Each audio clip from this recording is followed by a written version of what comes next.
Hello दोस्तों, मैं हूं आपका अपना संस्कार स्मिथ। 5 साल से भारत में इलेक्ट्रिक कार्स की हवा चल रही है, लेकिन जो मार्केट का लीडर था मारुति, उसको सब कह रहे थे भाई मारुति कहाँ सो रहा है, कोई इलेक्ट्रिक की बातचीत ही नहीं हो रही। तो भाई हमें लग रहा था वो सो रहा है, लेकिन रातों रात जग के हो रही थी मेहनत। भाई विटारा नाम जो फेमस है, किंग है विटारा नाम, वही नाम दे दिया है इलेक्ट्रिक ई विटारा में। और उसके साथ साथ जो मेहनत करी है वो हमारे सामने है। अब ये मेहनत बाकी कंपनी की तरह है क्या कि भाई 600 बताई 300 चली, या फिर एक्चुअल में जो रिलायबिलिटी और भरोसा मारुति के साथ जुड़ा हुआ है वो यहाँ पर भी दिखने वाला है। सिर्फ इस गाड़ी का वॉक अराउंड रिव्यू नहीं करने वाला भाई, यहाँ चाबी दे दी है, साथ में जो कार्ड मिलने वाला है वो दे दिया और गाड़ी सौंप दिया हमारे आगे। कह दिया है, हमको नाम दे दिया है भाई टीम श्रीनगर, मतलब नॉर्थ जोन में घुमा लो गाड़ी जहाँ मर्जी है। अब जहाँ मर्जी क्या, मैं इस समय जम्मू में मौजूद हूँ, जम्मू से गाड़ी लेकर जाऊँगा पहाड़। डर यही रहता है ना कि सर्दी में इलेक्ट्रिक कार की जो बैटरी है वो ड्रेन हो जाती है, वही चीज़ चेक करने वाले हैं कि टेम्परेचर नीचे जाएगा तो बैटरी कितनी नीचे जाने वाली है, उसके साथ साथ पहाड़ों में किस तरह से चलेगी, कितना बैटरी का कंजप्शन होगा, फिजिबल है या नहीं है, बैटरी के चार्जर कितने हैं, क्योंकि सबसे बड़ा नेटवर्क मारुति ने बताया कि इनका होने वाला है। जितने तमाम बाकी कंपनियां हैं उनके चार्जर एक तरफ और मारुति के जो डीलरशिप है, नेटवर्क है, इनका एक तरफ, एक अपना पैरेलल यूनिवर्स खड़ा कर दिया है। ये सारी बातें हमें बताई गई थी, लेकिन एक्चुअल में क्या होगा वो सब चीज़ें चेक करने वाले हैं। 2, 4, 10, 15, 20 किलोमीटर नहीं चलाने वाला भाई, इस गाड़ी को लेके मतलब समझते हो ना, दौड़ा देने वाला हूँ। 700 किलोमीटर के आसपास रनिंग करने वाला हूँ। कितनी जगह चार्ज करूँगा, क्या चीज़ें होने वाली हैं, कोई दिक्कत आएगी नहीं आएगी, और एक्चुअल में देगी क्या डिलीवरी है वो सब बताने वाला हूँ एक एक करके। एक्साइटेड बहुत हूँ। धर्मशाला भी ले जाऊँगा भाई, चंडीगढ़ भी ले जाऊँगा, पूरी जगह घुमाऊँगा। सारी चीज़ें एक एक करके आपके सामने आने वाली हैं। वीडियो में जुड़े रहना। कितने पार्ट होने वाले मुझे नहीं पता भाई, कितना लंबा वीडियो होने वाला है मुझे नहीं पता, लेकिन चीज़ें जो फील होनी है वो आपके साथ शेयर करने वाला हूँ। बने रहना वीडियो में। अब आपको थोड़ी थोड़ी दूर पर ये ई लिखा हुआ दिख जाएगा, क्योंकि मारुति ने जो अपना नेटवर्क बनाया है, E for me app launch करी है, उसके साथ साथ इस तरह के चार्जर भी लगा दिए। 60 किलोवाट के फास्ट चार्जर है, और ये जो अपनी गाड़ी खड़ी हुई है ये भी इसी से चार्ज हुई है। अब क्या रेंज दिखा रही है, चलो गाड़ी के अंदर बैठ के दिखाता हूँ। अगर एक बार बैटरी का स्टेटस देखें हमारी ट्रिप की स्टार्टिंग में, तो भाई 100% चार्ज है। 460 किलोमीटर की अभी रेंज दिखा रहा है। गाड़ी में बैठते ही पहला इंप्रेशन जबरदस्त आया है। आपको जो आजकल चल रही है ना वो चौड़ी चौड़ी सी लंबी लंबी सी डिस्प्ले, वो नहीं मिल रही। यहाँ पर है 10.1 इंच की, उसके साथ यहाँ है 10.25 इंच की।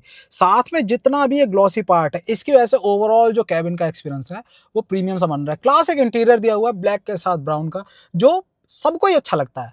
मतलब चीज़ें एक्सपेरिमेंटल नहीं की हुई इसमें, है ना, सटल डिज़ाइन है, चाहे बाहर की बात करें चाहे इंटीरियर की बात करें, और बिल्कुल रेडी टू गो है। यहाँ पर अपना जो सीट है उसको कर लेते हैं एडजस्ट, बिल्कुल पावर इलेक्ट्रिक है, वाह जी वाह, ठीक। और लोकेशन हो गई अपनी सेट। आज के लिए है अपना 186 किलोमीटर, और ये है धर्मशाला में, ठीक है। 5 घंटे 7 मिनट का यहाँ दिखा रहे हैं। बाकी तो अपने भाई रुकते रुकाते जाएंगे। गाड़ी का मजा लेना, उसके साथ साथ जो रास्ता है उसका भी मजा लेना। डीलरशिप से निकलते ही भाई सामने मिल गया जाम। वैसे इलेक्ट्रिक कार के साथ जाम की टेंशन नहीं होती।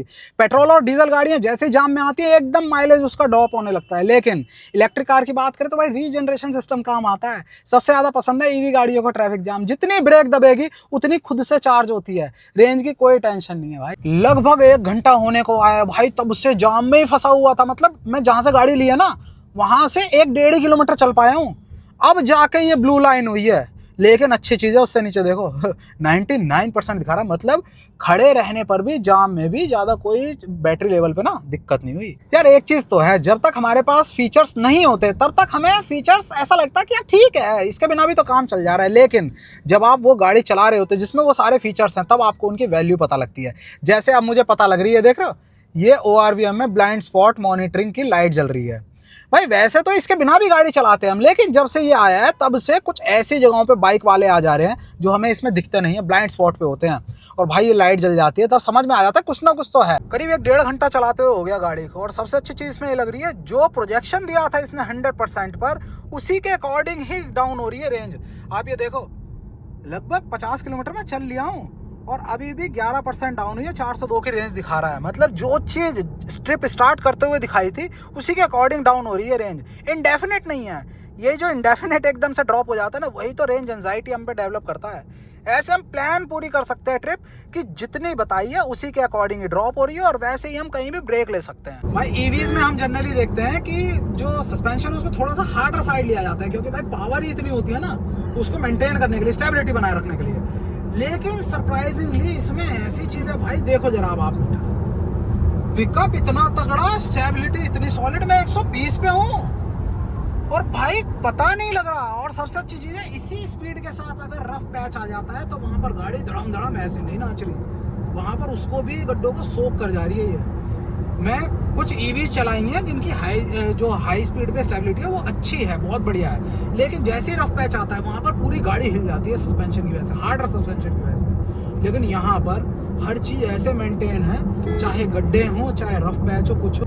कहीं ना कहीं ईवीज वाले जो शिकायत करते हैं ना रेंज की, वो इसीलिए करते हैं क्योंकि भाई मजा ही इतना आता है, पंजा दबाते ही देखो आप घुस जाते हो सीट में, है ना। और वो चीज जब आप बार बार रिपीट करने लगते हो तो कहीं ना कहीं बैटरी ज्यादा चूसी जाती है। लेकिन जब पावर है तो उसको भाई तरीके से इस्तेमाल भी करो मौके पर, और जहां पर थोड़ा सा रेस्पॉन्सिबल होना है, आपको रेंज ज़्यादा लेनी है, वहां पर इसका जो रीजनरेशन है उसे यूज़ करो। देखो मैंने रीजनरेशन भी ऑन कर रखा है, जैसे ही पंजा हटाता हूँ ये अपना मतलब खुद से चार्जिंग हल्की हल्की शुरू कर देती है। भाई शाम हो गई है, माहौल बना दिया है गाड़ी ना। माहौल कैसे बनाया आप ये देखो, जगह जगह जो एम्बिएंट लाइटिंग है ना वो काम कर रही है पूरे कॉकपिट को सजाने का।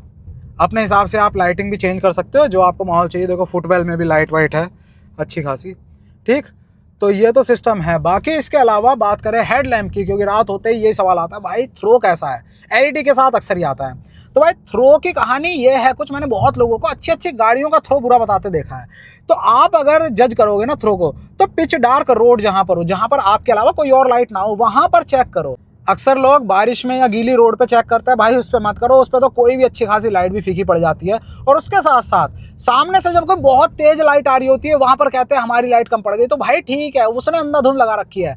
आपको अगर चेक करनी है तो आप डार्क रोड पर जहां पर कोई और लाइट ना हो वहां पर अपनी गाड़ी का थ्रो चेक करो, डिसेंट लगेगा तो वही इनफ है आपके लिए, उतना ही जरूरी है। और इस गाड़ी में वही चीज है। अभी ये लो बीम चल रही है, ठीक है। अगर मैं हाई की बात करूं तो देखो अच्छी खासी थ्रो है, दूर तक दिखता है, कहीं भी कोई भी डार्क स्पॉट नहीं है, बीच में जैसे कोई ब्लैंक स्पॉट होता है वो नहीं है। नीचे से लेकर ऊपर तक, लेफ्ट से लेकर राइट तक, हर जगह आपको बढ़िया थ्रो दिख रहा है। तो भाई अब अपना पूरा का पूरा पहाड़ी एरिया शुरू हो गया है, मतलब धर्मशाला अब बच रहा है हमारा लगभग 65 किलोमीटर, है ना। ये देखो सामने, और 65 किलोमीटर में कितनी बैटरी लेती है देखना इंटरेस्टिंग है।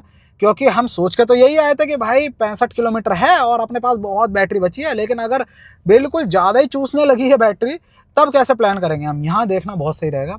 और बाकी अभी तक कहीं मुझे टेंशन ही नहीं हुई है कि बैटरी बहुत ज़्यादा खर्च हो रही है कुछ है। आप खुद देखो, वन गो में मैं आ रहा हूँ और मज़े लेते हुए आ रहा हूँ। ऐसा नहीं है मेरे दिमाग में एक बार भी आया कि मुझे चार्ज करनी है, कुछ करना है।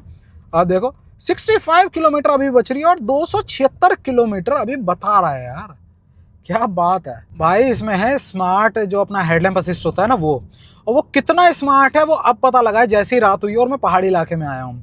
भाई ऑटोमेटिकली लो बीम तो कर ही देता है ये, वो तो ठीक है, लेकिन उसको भी करता है बिल्कुल ट्रांजिशन के साथ, मतलब धीरे धीरे डिम होती है लाइट। मैंने बाकी गाड़ी में भी देखा है भाई, मेरी भी दूसरी गाड़ी में है, तो एकदम से लो हो जाएगी, एकदम से हाई हो जाएगी सडन। क्या बात है, अभी देखो एकदम से सामने गाड़ी है डाउन हो गया। अब जैसे ही मैं स्टीयर करूंगा इधर तो देखना यहाँ पर ये देखो धीरे धीरे बढ़ गई सामने।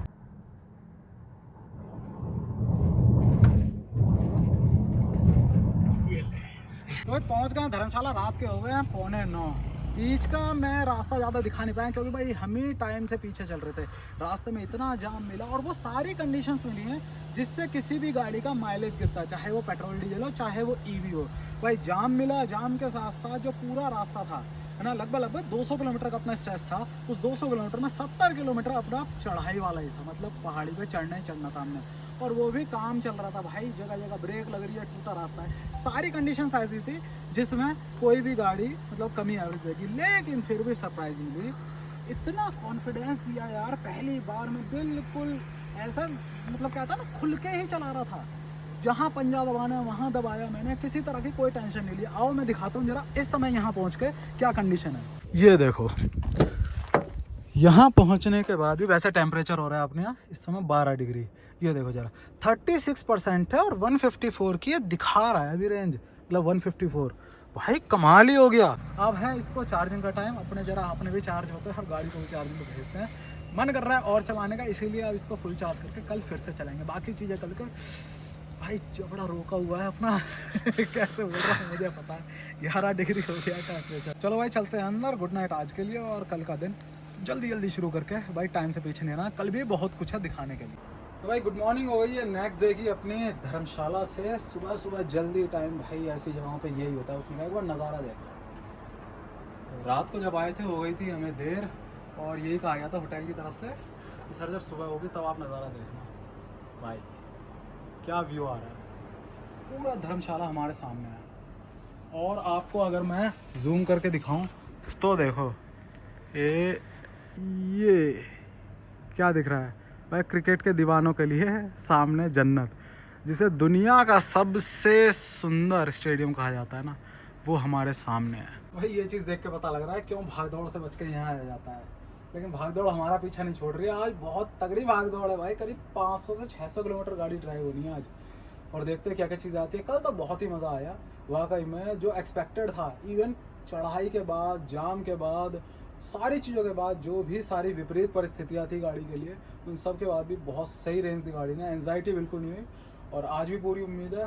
देखते हैं क्या क्या होता है। दिन बहुत लंबा जाने वाला है, हालांकि छोटे हो गए लेकिन बहुत लंबा जाने वाला है। तो जी गाड़ी हो गई रेडी बिल्कुल 100% चार्ज के साथ। और इसके साथ सबसे अच्छी चीज़ मुझे ये लग रही है कि बिल्कुल अनएक्सपेक्टेडली ड्रॉप नहीं हो रही है जो बैटरी रेंज है, और जो रेंज दिखा रहा है ट्रिप स्टार्ट होते ही बिल्कुल वही चीज़ चलते जा रही है। तो एंजाइटी कहीं नहीं है। 250 किलोमीटर, 300 किलोमीटर या फिर 350 किलोमीटर का भी स्ट्रेच है ना, तो मैं एक बार में उसको कवर कर सकता हूँ। जैसे कि आज मुझे यहाँ से जाना है सीधा चंडीगढ़ से पहले जस्ट मतलब मोहाली है, मोहाली जाना है, और लगभग 250 से 250 किलोमीटर का है।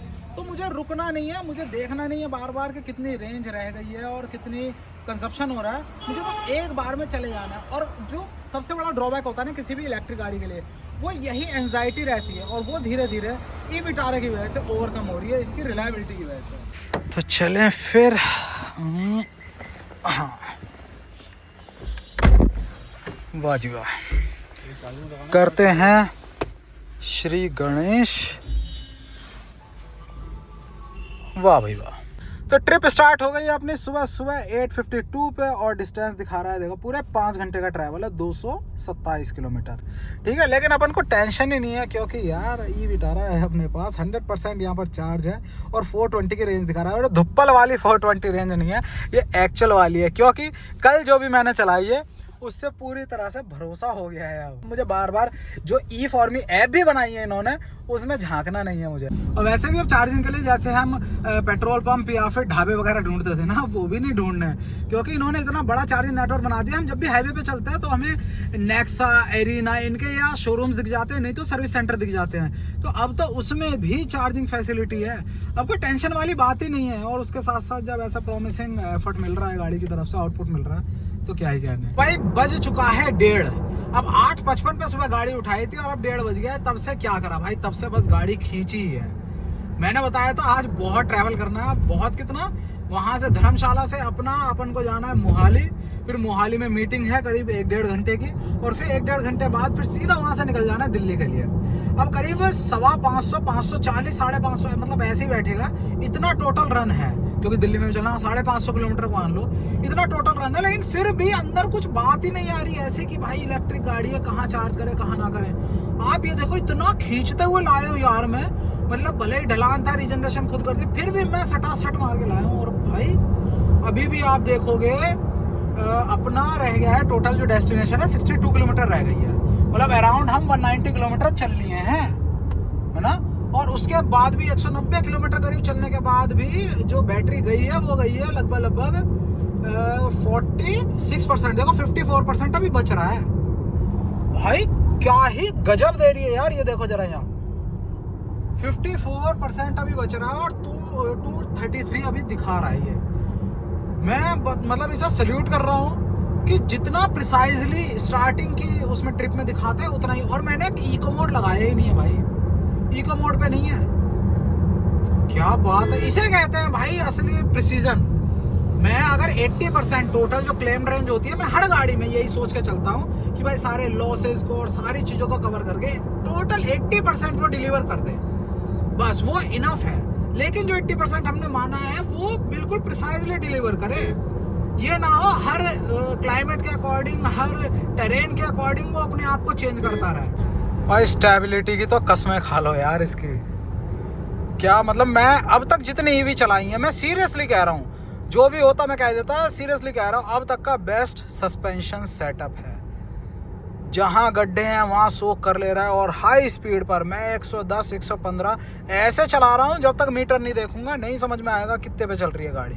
तो भाई कमाल की चीज़ क्या हुई है ये देखो जरा, 250 किलोमीटर गाड़ी रगड़ने के बाद, मैं चलाने की नहीं कह रहा, मैं रगड़ने की कह रहा हूँ, क्योंकि अंधाधुन चलाई है उसके बाद भी आप देखो जरा 165 की रेंज दिखा रहा है, 39% बैटरी बची हुई है। भाई क्या बात है। अब देखो आपको हर जगह मारुति के तो शोरूम सर्विस सेंटर मिल ही जाएंगे, और उनमें अब लग गया है ये ई का लोगो, जहाँ ई दिख जाए समझ लो चार्जर लग चुका है, और अपने चार्जर पे अब अपने गाड़ियाँ लगा देंगे। तो भाई जब तक अपना चाय पानी होगा तब तक देखो ये हो गया इसका चाय पानी शुरू। कुछ नहीं करा, सीधा गन निकाली, इसमें लगाई, उसके बाद यहाँ पर RFID जो कार्ड मिलेगा वो लगाया, और दैट्स इट। यहाँ चार्ज होना शुरू हो गया। देखो 60 किलोवाट पूरा ले रहा है। 38 पे जैसे ही लगाया, अभी मैंने इतने शॉर्ट लो भाई 39 हुआ और 40 हो गया, इतनी तेज़ी से चार्ज होगा। अब एस्टिमेट क्या रह गया है वो देखते हैं, मतलब टाइम कितना बचा है ये अंदर दिखाएगा हमें। ये लो क्विक चार्जिंग यहाँ पर आ गया, क्योंकि 60 किलोवाट पूरा ले रहा है इस समय, और फुल चार्ज में 1 घंटा 5 मिनट। वाह जी वाह, और ये जल्दी हो जाएगा मुझे। अच्छा 80% चार्ज 30 मिनट, क्योंकि उसके बाद थोड़ा स्लो हो जाएगा, और 80% बहुत है भाई, 30 मिनट में मतलब अपना पूरा रिफ्रेशमेंट हो जाएगा और अपना काम पूरा। यही तो चाहिए भाई, यही तो चाहिए। चलो भाई चाय पानी कर लेते हैं। तो भाई अपन ने चार्जिंग लगाए थे 252 पे, और अब देखो टाइम मतलब 50 ही मिनट हुए हैं, और आप देखो ज़रा कमाल, कमाल देखो ज़रा भाई 98% तो हो चुकी है। और अब ये 10 मिनट क्यों दिखा रहा है, क्योंकि भाई जैसे जैसे आगे आता रहता है 100% के क्लोज होता रहता है, वैसे वैसे स्लो हो जाता है, तो सब कैलिब्रेट करने के लिए सेल्स को। लेकिन 80% तो फुल बूम बिल्कुल 60 किलोवाट, फिर उसके बाद 30 हो जाता है 90 तक। मतलब ओवरऑल आप 80% चार्ज करके भी अच्छा खासा ले जा सकते हो। और क्या चाहिए, मतलब जितनी देर बातचीत हुई है अंदर उतनी देर में काम सेट है चलो चलते हैं। तो भाई अब चलते हैं। और अब आप देखो जब टेंशन फ्री हो ना आदमी तो टाइम कैसे बीतता है पता ही नहीं चलता। अब आप खुद देखो, हम उस समय करीब 4 सवा 4 के अराउंड निकलने वाले थे, लेकिन अब 5 बज चुके हैं। और भाई हम क्या कर रहे हैं, क्योंकि हमें टेंशन ही नहीं है कोई कि चार्जर कहाँ मिलेगा, पी कार तो नहीं होंगे खाने वाने के, ये भी चल रहा है ना आजकल, तो भाई कोई दिक्कत नहीं। अब क्या है सीन, अब सीन ये है हमारा, एक बार यहाँ से बटन दबाते हैं और ये देखो 100%, और हमेशा की तरह ये 433 440 450 460 ऐसे दिखा रहा होता है, और टेंशन फ्री होके अपने भाई निकल लेते हैं।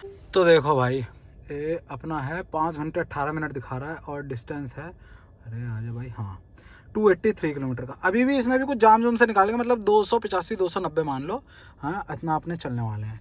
और अपने पास है बहुत सारा जूस बैटरी में, तो कोई टेंशन ही नहीं है। चलो निकलते हैं, आप करते हैं श्रीगढ़। कितने बजे भाई, 5:09, सुट्टा सुट ले जाएंगे। तो भाई अब आइए असली जगह, जहाँ पर पूरी स्टेबिलिटी बिना किसी डिस्टर्बेंस के पता लगती है। और आप देखो 110 पे मैंने इसे क्रूज कर रखा है, और जो एडास है वो पूरी तरह से कैसे काम करता है, कितनी देर तक बिना हाथ लगाए काम करता है, वो यहाँ टेस्ट हो गया है। भाई आपको ये बीप बीप करके कहता रहेगा कि संभाल लो, है ना, जैसे हर गाड़ी कहती है। लेकिन मैं कई गाड़ियों में देखा है कि भाई बीप बीप करने के 2-3 बार बाद आपको वो देगा अलार्म, उसके बाद ऑपरेशन ख़त्म कर देता है वो। यहाँ पर भाई ये बीप बीप बीप बीप करे जा रहा है, लेकिन संभाले हुए है ये चीज़। हालांकि छोड़ना नहीं है ऐसे कि छोड़ के ही बैठ जाओ, देखो अपना संभाल रहा है, बीप बीप कर रहा है, और उसके बाद फिर भी अपना जो मोड है या एक्सेस है उसको हटाने का, असिस्टेंस को ख़त्म नहीं कर रहा। ये चीज़ अच्छी है, ठीक है।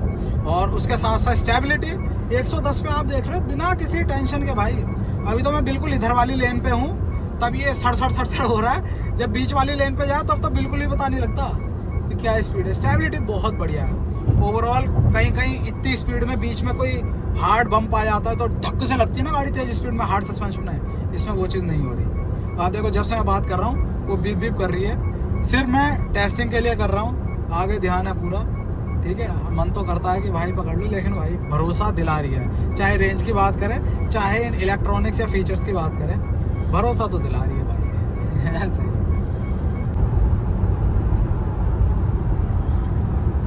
भाई अब अच्छी चीज़ें तो जो मुझे अच्छी लग रही हैं वो तो मैंने बताई थी, लेकिन कई कमियां भी हैं कुछ जो मैंने आपको बताया था कि लास्ट में बताऊंगा, तो कहीं ना कहीं अभी थोड़ी सी आपको हिंट दे देता हूँ बीच बीच में। जैसे हम हमेशा से एडमायर करते थे कि भाई विदेशों में जाने वाली गाड़ियाँ जो भाई एक्सपोर्ट होती हैं वो अलग ही स्टैंडर्ड से बनी होती है, क्वालिटी से बनी होती हैं और वो सब। तो भाई उसका कुछ ड्रॉबैक भी है। जैसे सबसे पहला ड्रॉबैक यार, ये जो अपना सनरूफ है, ये सनरूफ केवल ग्लास है, ये ओपनेबल नहीं है। अब बाहर जहाँ भी जा रही है, 100 से ऊपर देशों में जा रही है, वहाँ पर क्या है यार, हल्की हल्की गर्माहट चाहिए अंदर, वहाँ ठंडी इतनी होती है, बस सनलाइट आ जाए वो सही है, ब्लाइंड हटाया हो गया काम। लेकिन इंडिया में आप देख रहे हो इतनी ज़्यादा इन्फ्लुएंस्ड है पब्लिक, बस चाहिए सनरूफ, वो सनरूफ से निकल के फ़ोटो चाहिए फैमिली की। हालांकि होने के बाद एक आध बारी फिर खुलती नहीं है। मेरे पास खुद गाड़ी है, लेकिन कहीं ना कहीं पीछे से प्रेशर था कि भाई सनरूफ चाहिए, तो वो चीज़ होती है। ये थोड़ा सा इसमें वो हो जाएगा कि हाँ, लोग पहला इंप्रेशन जैसे देंगे कि अरे खुलती नहीं है सनरूफ, यार ये तो गड़बड़ है, तो ये कहीं ना कहीं थोड़ी सी प्रॉब्लम आ सकती है। हालांकि जो प्रैक्टिकल लोग हैं वो इसकी तरफ ध्यान नहीं देंगे, वो कहेंगे नहीं ग्लास आ रहा है वही बढ़िया है। अब आ जाती है दूसरी चीज़, अभी पहले टोल पार कर ले फिर बताता हूँ। तो भाई अब जो एक और चीज़ बता रहा हूँ उसके लिए अंधेरा ही ज़रूरी है, क्योंकि आप कह रहे हो ना भाई तुम दिख नहीं रहे, तो इसीलिए अंधेरा करा है कि कैबिन पूरा इस समय डार्क है। जहाँ पर भी जो भी कंट्रोल है वो बैकलिट है। आप देखो, आपको अंधेरे में सारे बैकलिट, कहीं भी कोई कंट्रोल है आपको कुछ यूज़ करना, आप वहाँ पर उसको जाके दबा सकते हो, प्रेस कर सकते हो। लेकिन जब आपको लाइट जलानी है कैबिन की, तब आप कैसे जलाओगे? आपके पास यहाँ पर बटन है, लेकिन पूरा का पूरा ये ब्लैक है और पूरा स्मूथ है। यहाँ पर कहीं भी आपको बटन पता ही नहीं लगता। जैसे मैं ही खुद गाड़ी में बैठा हूँ तो मुझे वो बटन पता ही नहीं लग रहा अंधेरे में।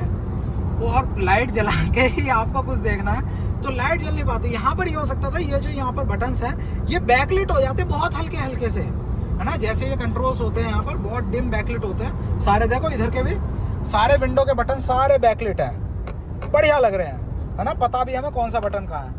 ये वाले यहाँ पर कंट्रोल्स बैकलिट होने चाहिए, नहीं तो सेंटर का कोई भी एक वो हो जाता है, जल जाता है, जिससे हम साइड का एक रेफरेंस ले लेते हैं। यहाँ पर जितने भी कंट्रोल्स है 3-4 बटन है यहाँ पर, वो कोई भी अपना बैकलिट नहीं है। ये जो चीज़ें मैं बता रहा हूँ ये आप ये सोचोगे कि भाई ये तो छोटी छोटी चीज़ें हैं, तो मैं छोटी छोटी चीज़ों को ही हाईलाइट कर रहा हूँ क्योंकि काफ़ी टाइम हो गया मुझे इसे यूज़ करते हुए, ड्राइव करते हुए। तो एज ए यूज़र जो आपको चलाने के बाद आएंगी ये चीज़ें, जो टेस्ट ड्राइव करते हो आप उसमें नहीं पता लगती है ना। ये चीज़ें नई गाड़ी में नहीं पता लगेंगी, लेकिन जैसे आप थोड़ा सा उसके यूज हो गए तो आपको छोटी छोटी चीज़ लगेगी और इससे थोड़ा सा एक्सपीरियंस ऐसा लगने लगता है यार इसमें ये दिक्कत हो रही है, इसमें ये परेशानी हो रही है। हालांकि जो मेन कोर है गाड़ी का, मैं हमेशा से ही कहता हूँ इलेक्ट्रिक का, वो अपनी चार्जिंग जो बता रही है उतना ही चले, वो चार्जिंग अच्छे से हो जाए, उसके साथ रेंज आपको प्रॉमिस्ड वाली दे, बस इतना काम है। लेकिन छोटी छोटी जो चीज़ है वो बहुत ईजीली रेक्टिफाई हो सकती है। बहुत मतलब अगली जनरेशन है, बीच में भी मिड टर्म में कुछ भी कर सकते हैं जिससे वो चीज़ें मतलब सुधर जाएंगी। अब गाड़ी दी है चलाने के लिए, भाई छोटी छोटी चीज़ें अगर नोटिस हो रही हैं और फीडबैक के बाद अगर वो इम्प्रूव हो जाती हैं तो भाई इससे अच्छी बात और क्या ही होगी। अब अगली चीज़ है हमारी हेडलैम्प। हेडलैम्प मैंने आपको बताया भाई बिल्कुल ट्रांजिशन के साथ स्मूथ फ्लो में अपनी डिम होती है। और ये देखो ये तेज जलिए, अब देखना ये क्या प्यार से बिल्कुल धीरे धीरे, तो भाई बढ़िया तो लगता है। बट एक और चीज़ होती है हेडलैम्प में, आप जानते हो हेडलैम्प लेवलर। अब हेडलैम्प लेवलर क्या होता है, गाड़ी में कभी भी पीछे लोड पड़े, जैसे 2 लोग बैठे हैं, पीछे 4 बैठ गए और सामान लग गया, तो गाड़ी पीछे से डाउन होती है जिसकी वजह से हेडलैम्प आसमान में जाने लगते हैं। तो लेवल डाउन करके हम हेडलैम्प के थ्रू को नीचे कर सकते हैं, मतलब अपने अकॉर्डिंग कर सकते हैं उसे।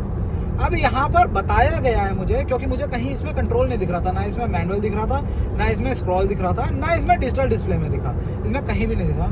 तो मैंने पूछा तो मुझे ये बताया गया कि इसमें ऑटोमेटिक है, मतलब गाड़ी खुद ही सेंस करेगी क्या है और खुद ही अपने अकॉर्डिंग वो सामने रख लेगी। अब मुझे वो नहीं समझ में आ रहा, जैसे कि मुझे अभी ये ऊंचा ही लग रहा है ना, कि काफ़ी ज़्यादा ऊंचा लग रहा है। मुझे अगर इसे नीचा करना है तो मैं इसे मैनुअली कर नहीं पा रहा हूँ, क्योंकि ये बताया गया ऑटो मोड में है, मतलब ऑटोमेटिक ही हो रहा है। तो ये चीज़ नहीं होनी चाहिए, क्योंकि कोहरे में मेरी आदत ये है, मैं हाई बीम करके सबसे नीचे पॉइंट कर लेता हूँ। भाई बिल्कुल हाई बीम जो है मेरी यहाँ पर सामने डाउन हो जाती है और मुझे सबसे अच्छी रोशनी मिलती है। इसमें वो भी नहीं कर सकता, मतलब मैनुअली इसको एडजस्ट करने का कुछ है ही नहीं। तो ये थोड़ा सा ड्रॉबैक है। मैनुअली का ऑप्शन भले डिजिटल में दे दें, यहाँ पर दे दें, अगर ये ऑटो मोड है तो ऑटो मोड रहे, यहाँ पर इसमें यूआई के थ्रू करने का दे दे ऑप्शन, तो वो सही हो जाएगा। लेकिन मैनुअल होना चाहिए, अपने हाथ में कमांड होनी चाहिए। अब एक और चीज़ जो अंधेरे में ही दिखा सकता हूँ आपको, इसमें जो चार्जिंग पोर्ट है वो देखो नीचे दे रखे हैं यहाँ पर, ये आपको ये ब्लू लाइट दिख रही है इसके नीचे यहाँ पर, और ये फ्लैप के नीचे, ठीक है।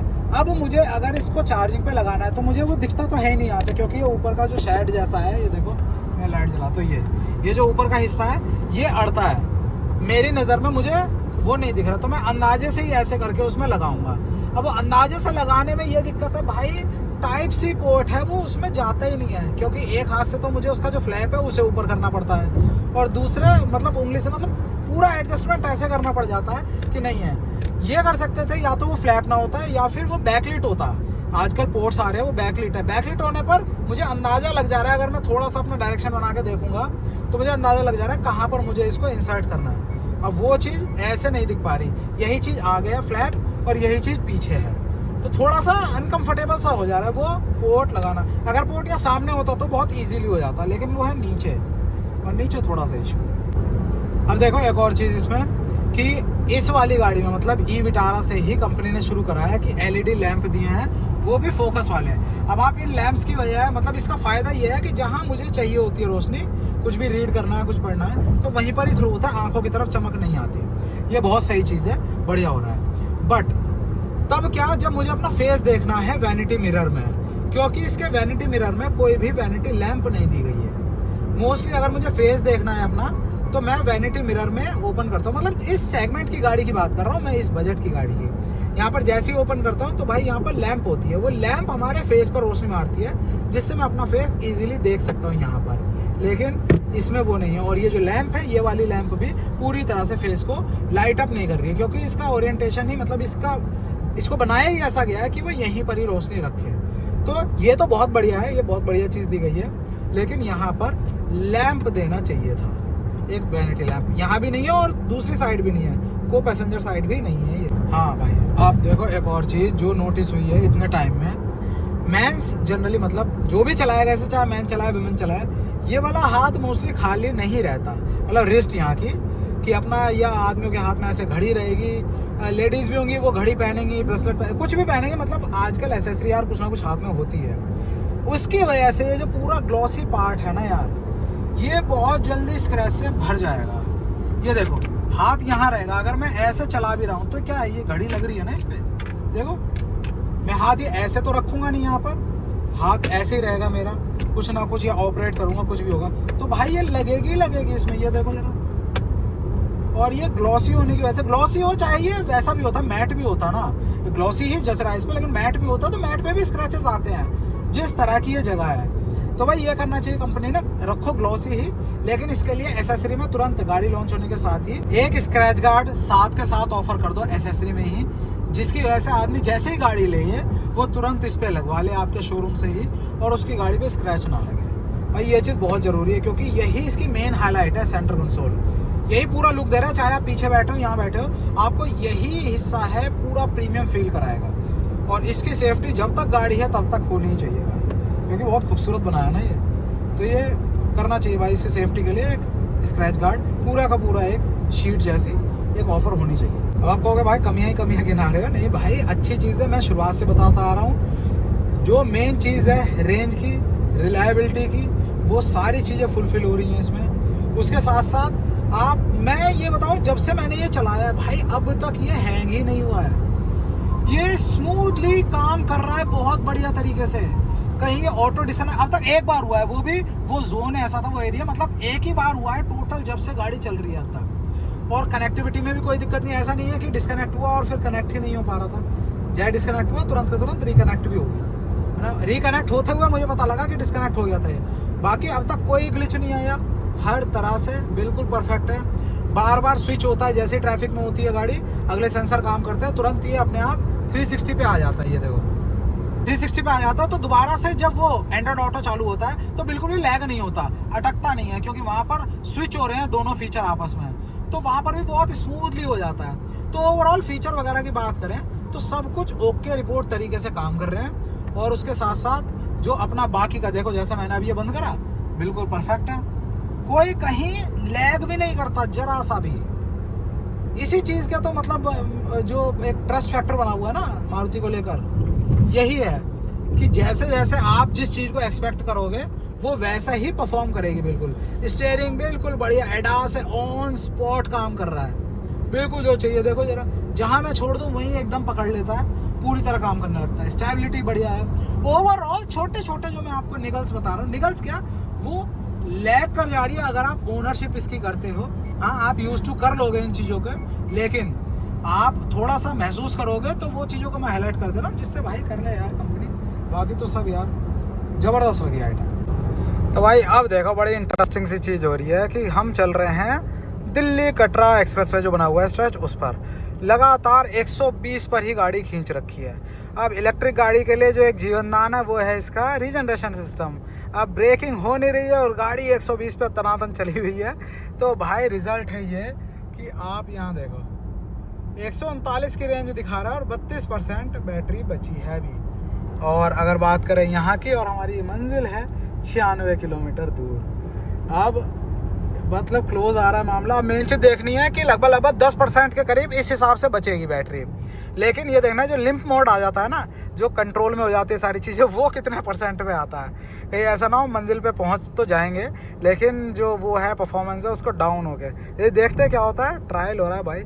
90-95 तक बहुत ही बढ़िया रहता है। उसके ऊपर किसी भी गाड़ी में, हर गाड़ी में ही देखा है मैंने, है ना, जहाँ पर आप एक्सप्रेस वे वगैरह पे चढ़ो और 115-120 पे बिल्कुल टांग दो गाड़ी को, है ना, और क्रूज़ पे लगा दो, तो वहाँ पर भाई कोई सी भी गाड़ी ले लो, इलेक्ट्रिक ही क्या है, पेट्रोल डीजल, वो भी 120 पे जाके एवरेज उनका 100 से ऊपर निकलते हैं, एवरेज नीचे आने लगता है। वैसे बाकी सब तो बता दिए, ये बताया नहीं अब तक मैं चल कितना गया हूँ। तो भाई अब तक मैं चल गया हूँ, आप ये देखो 206 देख रहे हो, तो ये मैंने करीब 10 किलोमीटर 9 किलोमीटर के बाद करी थी।